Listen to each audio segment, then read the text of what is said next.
I build a video series, and in the last video we saw that how we can add the container layout, how we can edit the container layout for this catalog homepage to include some custom CSS styling without actually even touching this style area.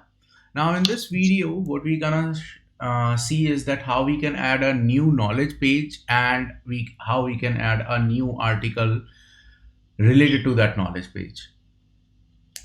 So let's start. So for that, I first need to create a new page.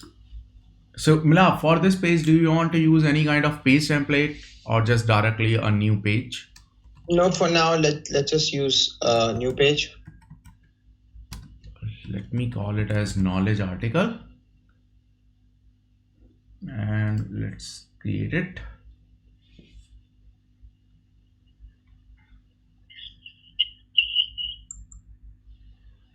And let's give it some optional parameters.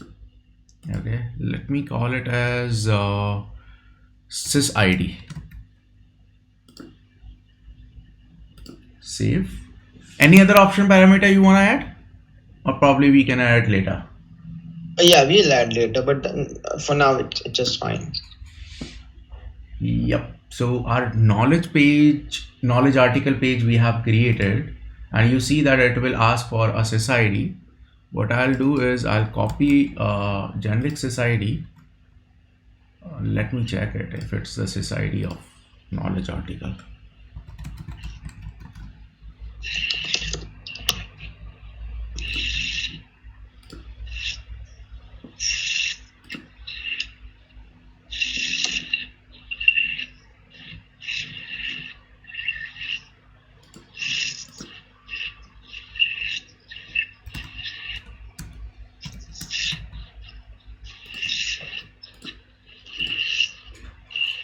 Yep, this is for email interruption.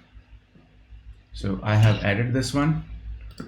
Right now it will not give us anything because there is no component added on this page. But what we can do is we can add those components. So what I'm going to do is add a container, and inside this container I am going to search knowledge content, and it will give us a generic knowledge article details.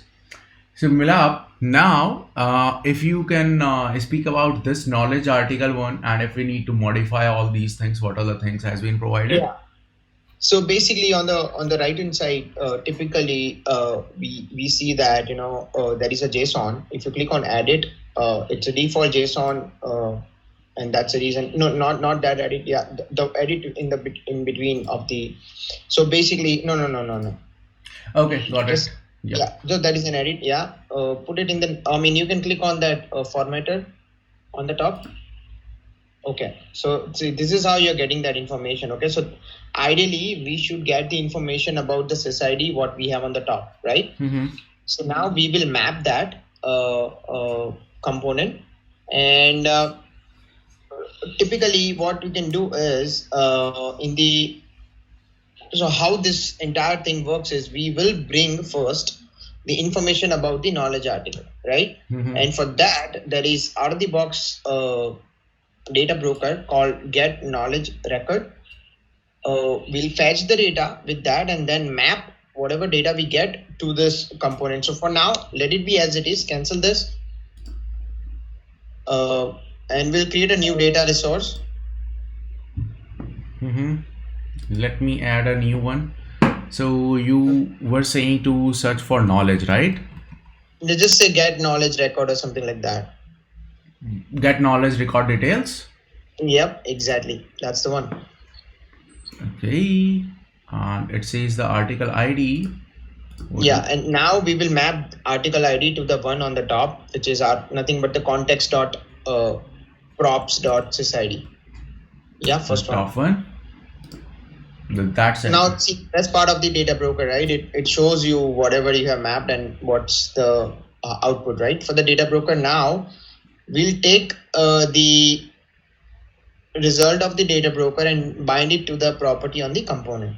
right? So now we can go back to the same component. Wait a sec. We have to save it, otherwise it will be lost. Yeah, just save this first. And now we'll update these edit details and secondary fields. Secondary fields is nothing but the one which you see on the top. As you know, after the short description, it says a 1 minute read and update and all the stuff, right? Those are the secondary fields. So right now we'll just take the default ones what we have. So for the article details, what you're gonna write is data. So bind it first. So yeah, click on that and then data dot. Do you want to use this binding or do you want to use something else? No, this is fine. Okay. Data dot get knowledge. Yeah, that's the one. Can you go till the end, like command and yeah, I guess we are good. Article details is the correct one, and then for the secondary fields, it should be dot secondary fields. So go till the end instead of article details. Yeah, perfect. No, this is perfect. Yeah. Secondary fields. Right. Save it. Yeah. Let's try to have it open. Perfect. It should show us the email interruption tonight. Yes. And in this secondary field, we are getting the data. Absolutely. Perfect. So I guess that's what it is. Let's change the layout as well. We saw it in the last one. Let's change that. Yeah, let's change the layout also to match with the catalog one what we had earlier. And even in that one, what I'll do is I will love to add some margins. So same thing like this. We can use the exact same thing what we have. I guess it was 2 REM auto, 4 REM and 2 REM. Yep, it was 2 REM auto, 4 REM, 2 REM. Yeah, left, right, bottom, top. Yeah, or bottom, left. Okay, perfect. Apply. Yep. Save it. Nice. So right now we are basically not hooking this page to anywhere in the navigation, and we'll do it later. But so for testing purpose, you can just open it and then keep refreshing it. Yeah, or even you can change the society to get the new data. One more thing, can you add a sidebar here as well, Akash? Okay. We'll later use this. So yeah, and up.